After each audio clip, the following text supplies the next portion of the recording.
കരുവന്നൂരിന് പിന്നാലെ മധ്യ കേരളത്തിലെ ഏറ്റവും വലിയ കുംഭകോണം നടന്നത് അങ്കമാലി അർബൻ സഹകരണ സംഘത്തിലാണ്. പണം നഷ്ടമായ നിക്ഷേപകർ ഇന്നും ബാങ്കിൽ കയറിയിറങ്ങി ദുരിത ജീവിതം നയിക്കുകയാണ്.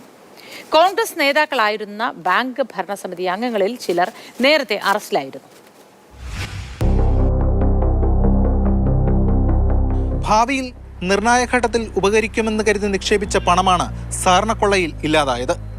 അധ്വാനിച്ച പണം തിരികെ കിട്ടാൻ പലരും സഹകരണ സംഘങ്ങൾ കയറിയിറങ്ങി മടുത്തു. ബാങ്കിന്റെ ക്രൂരതയ്ക്കിരയായ അവരെ നമുക്കൊന്ന് കാണാം. മേരി ചേച്ചി, എന്താണ് അവസ്ഥ? പണം തന്നിട്ടില്ല. ഒരു 10% തന്നു ഒരു കഴിഞ്ഞ മെയ് മാസത്തിൽ. അതിനുശേഷം പിന്നെ പൈസ ഒന്നും തന്നിട്ടില്ല. ഞങ്ങൾ പല പ്രാവശ്യം പോയി അവിടെ ചെന്ന് ചോദിക്കുമ്പോൾ ഫണ്ടില്ല, ലോൺ പിരിച്ചിട്ടില്ല, ലോൺകാർ അടയ്ക്കണില്ല എന്നൊക്കെയാണ് അവർ പറയണം. അപ്പോൾ ഈ വീടൊക്കെ ഒന്ന് റിപ്പയർ ചെയ്യാമെന്നൊക്കെ വിചാരിച്ചിട്ടൊക്കെ ഇട്ട പൈസയാണ്. LIC ഒക്കെ ചേർന്ന് അങ്ങനെ കിട്ടിയ ചെറിയ എമൗണ്ടുകളാണ് ഞാൻ ഈ അർബൻ ബാങ്കിൽ കൊണ്ടുവന്നിട്ടത്. പക്ഷെ അതിപ്പോൾ പലിശയില്ല, മുതലുമില്ല. ടെൻഷനാകെ ടെൻഷനും. ഉറങ്ങിയിട്ട് ഒരു വർഷം കഴിഞ്ഞു. കാരണം അത്രയ്ക്ക് കഷ്ടപ്പെട്ടുണ്ടാക്കിയ പൈസയാണ്. ഉറമ്പ് കൂട്ടി വയ്ക്കുന്ന വരെ ഞങ്ങൾ കൂട്ടി വെച്ചുണ്ടാക്കിയ പൈസയാണ്. ആ പൈസയൊക്കെ നഷ്ടപ്പെടാന്ന് പറയുമ്പോൾ എന്താ പറയുക.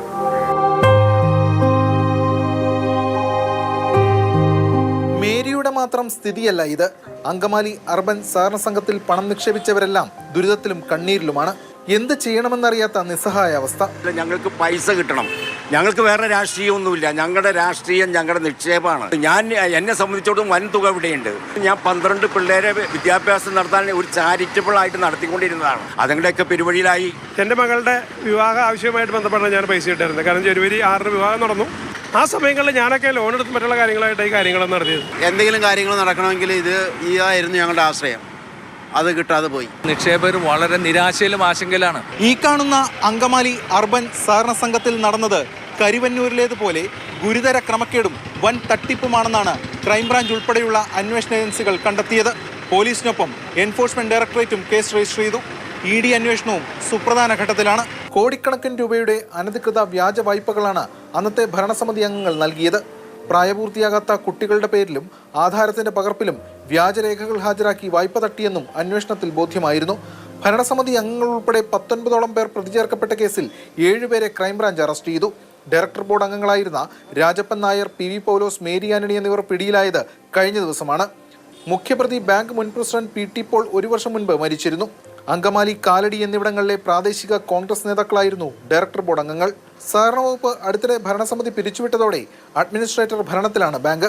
തുടർ നടപടിയെക്കുറിച്ച് ചോദിച്ചപ്പോൾ ബാങ്കിലെ നിക്ഷേപകൻ കൂടിയായ അഡ്മിനിസ്ട്രേറ്റീവ് കമ്മിറ്റി കൺവീനറുടെ മറുപടി ഇങ്ങനെ: ഞാൻ അഡ്മിനിസ്ട്രേറ്റീവ് പദവി ഏറ്റെടുത്തപ്പോൾ 22ഓളം ദിവസമാണുള്ളൂ.